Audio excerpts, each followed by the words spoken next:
In this video, we look at the spin tool. Let's get started. We can now explore the spin tool. First, tab back to Object Mode, then press X to delete. From the Add menu in Mesh, let's add a cylinder for this example. Now tab into Edit Mode. The spin tool can be used to create a sweep, so activate it. By pressing and holding the Alt key, you can select this entire edge loop of vertices. To properly view this, switch into a front view, where the curve indicates the direction. So up top, select the Y-axis for the sweep. Notice that the handle centers on the 3D cursor and pivots from this position.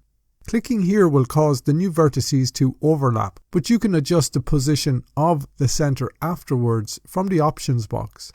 Alternatively, you can press Ctrl+Z to undo those steps. You can use the 3D cursor location fields to position the cursor accurately. However, let's press Shift plus the right mouse button to place the cursor out here, optimizing the pivot for forming the curve.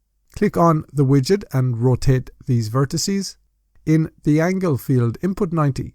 The position can then be adjusted if necessary. Here's a second example using the tool to sweep a profile. Select everything by pressing A, then press M for the merge menu and choose at center. This merges all the selected vertices into one at their center. Press G and look closely to find the single vertex. Let's place this vertex at the center by pressing Shift+S and choosing Cursor to World Origin. Then press Shift+S and select Selection to Cursor to snap the vertex to the 3D cursor. Switch the tool back to the Select box. To start the extrusion, press E and X to create a base. Press Ctrl plus right click and begin forming a profile. Repeat the extrusion around this area.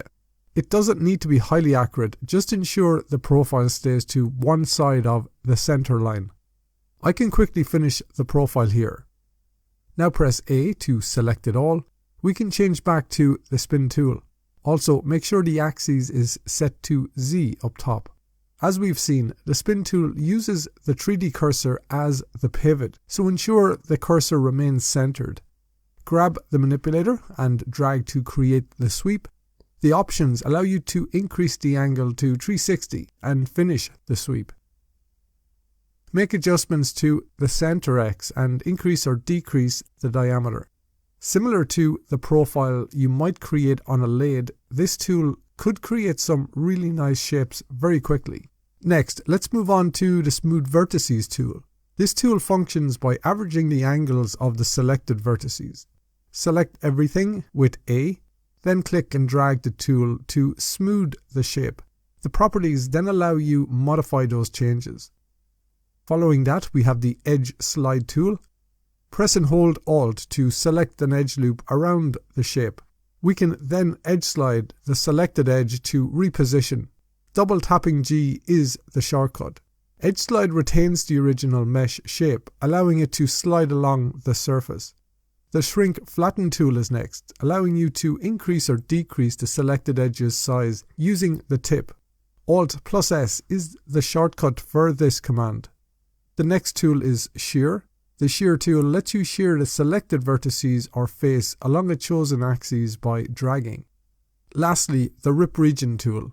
Click and drag the widget to rip the selected edge loop apart. The shortcut for this command is the V key.